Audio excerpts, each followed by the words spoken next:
profit. Sole purpose was to record myself a whole day to see whether I was consistent or not, and will update myself in every bit after completing every lecture, after completing every goal, to see whether I was consistent, whether I was productive or not. ये बिना पढ़ाई start किए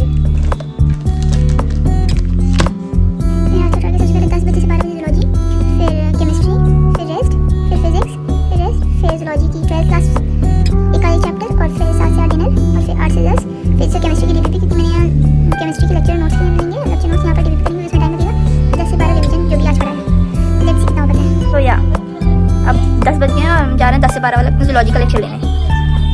कैसे जाता है, इसमें lecture करना है, नोट्स करना है, डीपीपी करना है।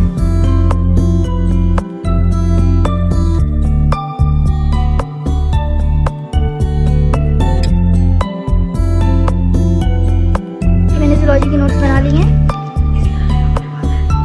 साथ में लेक्चर के।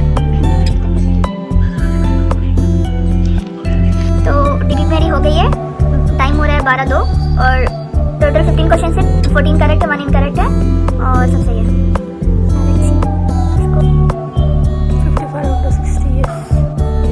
टाइम लगा है मुझे, कितना मिनट लगा है? 3 मिनट। अब जल्दी से हम लोग ब्रंच करेंगे। इसमें मैंने कोल्ड कॉफ़ी बनाया खुद से और न्यूटेला विद ब्रेड, और टाइम ऑलरेडी बहुत ज़्यादा हो गया है, आधा घंटा ज़्यादा हो गया है। 12:30 से विल स्टडी अगेन। नाउ अब हम लोग केमिस्ट्री का लेक्चर लेंगे। फिर अभी 1 घंटा मेरा थोड़ा लॉस हो गया क्योंकि मुझे तो काम आ गया था, बट लेट्स स्टार्ट अगेन। हम 1 घंटा हम लोग मैनेज कर लेंगे।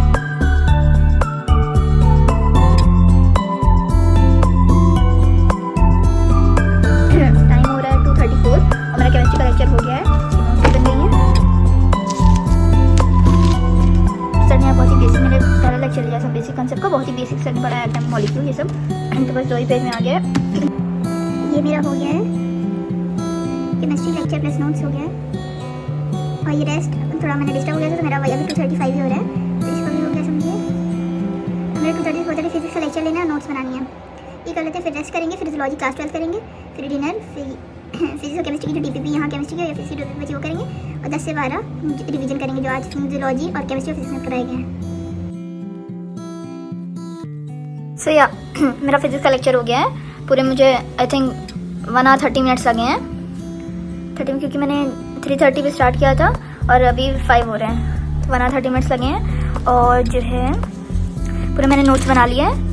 तो आज सबसे ज़्यादा इम्पोर्टेंट सर ने कराया। सबसे पहले सर ने ये किया कि जो है सर ने सारे वो बताए कि जैसे 0.75 को हाउ कैन आई राइट, 0.67 को कैसे लिख सकते हैं, 0.33 को कैसे लिख सकते हैं, 0.33 को जैसे हम लोग 1/3 लिख सकते हैं, 0.67 को 2/3 लिख सकते हैं, 0.75 को 3/4 लिख सकते हैं। ये अभी मैं एक स्टिकी नोट में लिख दूंगी कि 0.75 को क्या लिखते हैं, 0.67 को, 0.33 को, और 1/3 को जैसे 4/3 लिख सकते हैं। सर ने पहले ये बताया। फिर सर ने ऐसे टेक्निक बताई कि 7.8 को इनको 25 से मल्टीप्लाई करेंगे तो क्या होगा, तो 7.4 को हम लोग 7.04 लिख सकते हैं। ऐसे 2.6 को 0.66 को 2/3 लिख सकते हैं। सर ने ये बताया, ये इंपॉर्टेंट है। तो सर ने रिलेशन बताया कि जैसे हम लोग काइनेटिक एनर्जी को डबल करेंगे तो मोमेंटम क्या होगा, ऐसे ऐसे, तो वो सब सर ने बताया। हाँ सब ये सब बताया। स्पीड का स्टॉपिंग डिस्टेंस का फॉर्मूला था, और जैसे स्पीड डबल करेंगे एक्सेलरेशन हाफ करेंगे तो क्या होगा, सब सर ने बताया। फार्मूला दे के सर ने ऐसे समझाया। और फिर जो है ये फोर्स टेंशन सरफेस टेंशन का ऐसे फार्मूला देके निकाला कि फिर निकलवाया कि फोर्स निकालो, ये सब वैल्यू रख के क्या आएगा, तो हमने वैल्यू रखी, फोर्स आया। थोड़ा कैलकुलेशन सिखा रहे सर। फिर सर ने सिखाया ये कैलकुलेशन यहाँ से भी यूज़ करना सिखा रहे थे। फिर सबसे अच्छा क्वेश्चन ये था, नीट में आया था, जिसमें बहुत ज़्यादा लेंदी कैलकुलेशन थी, पर सर ने इसको इफेक्टिवली कैसे कैलकुलेट कर सकते हैं वो सिखाया, तो भी इतनी लंबी हो गई। यहाँ नोट करा कि पाई स्क्वायर को 10 कहते हैं। फिर सर ने ये बताया पिकोमीटर, नैनोमीटर को क्या कहते हैं, फिर इन्फिनिटी और 1/0 को क्या कहते हैं, सब रिलेशन बताया। फिर ये क्वेश्चन दिया, क्वेश्चन अच्छा था। tan थीटा 4/x² - 4 को तो वैल्यू, जब थीटा 90 होगा तो क्या वैल्यू होगी x की, तो ये अच्छा था क्वेश्चन। फिर सर ने कराया कि 3.87 को इंटू 0.4 से मल्टीप्लाई करेंगे तो क्या आएगा, तो लेंदी कैलकुलेट होगी। सर ने बताया डायरेक्टली ये देखो, जो 7 को अगर 4 से मल्टीप्लाई करेंगे 28 आएगा, तो लास्ट में तो 80 आएगा, लास्ट में सिर्फ 8 इसमें आ रहा है, तो ये आंसर हो जाएगा। ऐसे हमारा स्टार लगाना होता है। फिर सर ने ट्रिग्नोमेट्री बताई, एंटी क्लॉकवाइज में थीटा लेंगे तो पॉजिटिव होगा, क्लॉकवाइज में थीटा लेंगे तो नेगेटिव होगा, ये इंपॉर्टेंट है। थीटा ये पी की डायमेंशनलेस होता है, अब यूनिट होती है बट उसकी ऐसा यूनिट रेडियन होती है। और फिर सर ने बताया आर का फॉर्मूला होता है r theta, theta must be in radian, और साइन थीटा कॉस थीटा में भी रेडियन और डिग्री। सर ने बताया ये 90 डिग्री, ये एक्यूट, ये ऑब्ट्यूज, ये थीटा 180 डिग्री एंटी पैरेलल। और सर ने इंपॉर्टेंट बताया पाई रेडियन टू 180 डिग्री, तो 1 radian 180 by pi, 1 degree equal to pi radian by 180। फिर कन्वर्ट रेडियन इनटू डिग्री, तो इसमें ट्रिक लगाएंगे, पाई रेडियन 180 डिग्री होता है, तो जहाँ जहाँ पाई रेडियन होगा वहाँ 180 डिग्री पुट कर देंगे, तो डिग्री में आ जाएगा ये।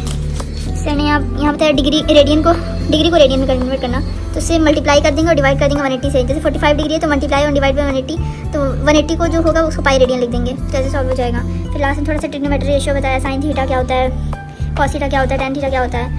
ऐसे टैन थीटा दे दिया तो साइन थीटा निकालो, टैन थीटा 2/1 है तो 2/1 परपेंडिकुलर अपॉन बेस। फिर हाइपोटेनस निकालो इस फॉर्मूले से, और फिर हाइपोटेनस आ जाएगा, साइन थीटा होता है परपेंडिकुलर अपॉन हाइपोटेनस हो जाएगा। सर ने आज इतना ही बताया। तो यहाँ 5 o'clock हो गए हैं और लेट्स सी अब क्या करना है और क्या क्या बचा है।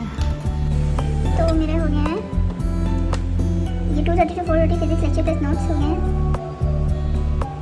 430 to 5 रेस्ट था तो वो भी हो ही गया है, और 5 to 7 जूलॉजी है। अब इन इसको जैसे अभी 5 हो रहे हैं तो 5:30 से हम लोग क्लास स्टार्ट करेंगे, और 5:30 to 7:30 से कर लेंगे जूलॉजी 12th क्लास की। तो नेक्स्ट टारगेट हमारा जूलॉजी 12th क्लास का है करने का।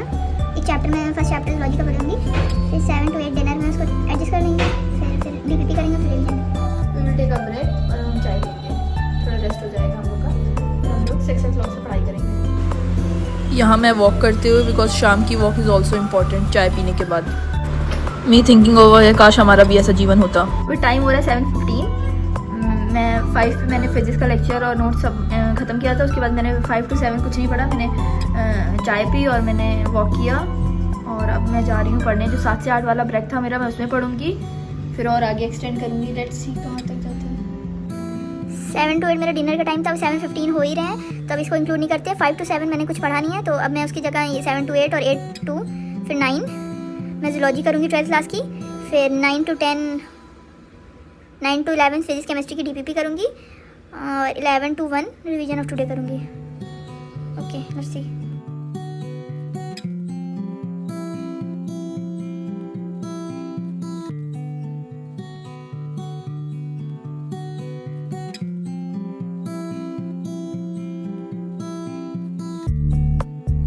Back to studies after a long break. मैं गई थी 9:20 पे, आ रही हूँ 1.5 घंटे बाद। This not at all justice to myself. खैर अब हम बायो का जो पढ़े रिवाइज करेंगे और नोट्स रिवाइज करेंगे, फिर बायो का ये ख़त्म होगा, और फिर हम लोग फिजिक्स और केमिस्ट्री की डीपीपी सॉल्व करेंगे, और फिर उसका रिवीजन करेंगे नोट्स का। बस आज का यही है।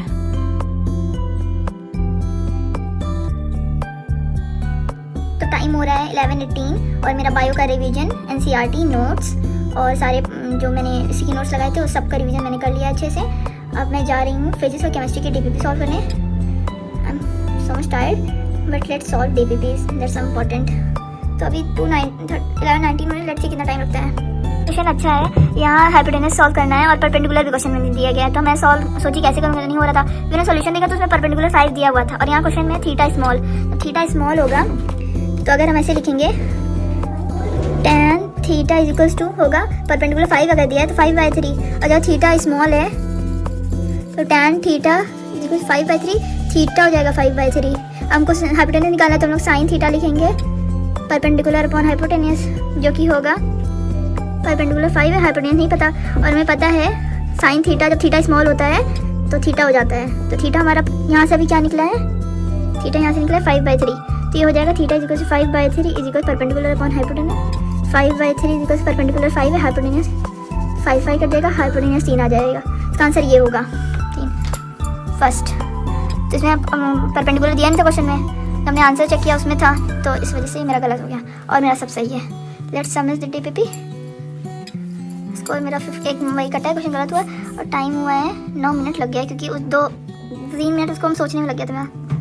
सो टाइम हो रहा है 12:03, और मेरा जो है केमिस्ट्री की डीपीपी हो गई है 1। थोड़ी कैलकुलेटिव थी क्योंकि एटॉमिक वेट वगैरह उसमें निकालना था, अबेंडेंस वगैरह कितना होती है ये सब निकालना था, तो उसमें मेरा ऑलमोस्ट सारे क्वेश्चन सही है, बस एक थ्योरेटिकल कोई क्वेश्चन था वो गलत हो गया है।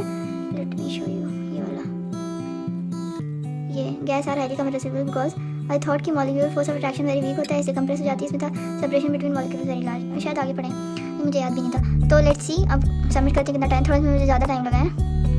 सबमिट करते हैं डीपीपी।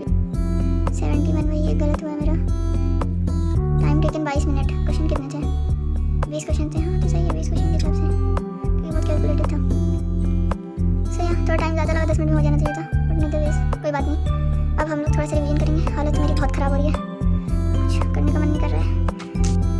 तो ये हो गया 5% जूलॉजी, टाइम से अलग हो गया था। बिना 8 एंड फिजिक्स क्लास भी हो गया। अब 10-12 रिवीजन ऑफ टुडे था। आई थिंक आज नहीं कर पाऊँगी, बहुत ज़्यादा थक गई हूँ, ऑलरेडी 12 बज चुके हैं। तो इसको मैं कल कर लूँगी, कल रिवाइज़ कर लूँगी सारी पहली क्लास, फिर नेक्स्ट क्लास शुरू करेंगे। कल से थोड़ा जल्दी भी उठूँगी, अभी जल्दी सो रही हूँ तो कल से जल्दी उठूँगी। हाँ, कल से 8 बजे से पढ़ाई स्टार्ट कर दूँगी। 8 से 10 पहले मैं रिवाइज़ कर लूँगी अपना सब। ये आज की क्लास ये कल के लिए रखती हूँ 10 से 12 रिवीजन ऑफ टुडे। तो मेरा सब हो गया है। सो हाउ इज इट, कैसा लग रहा?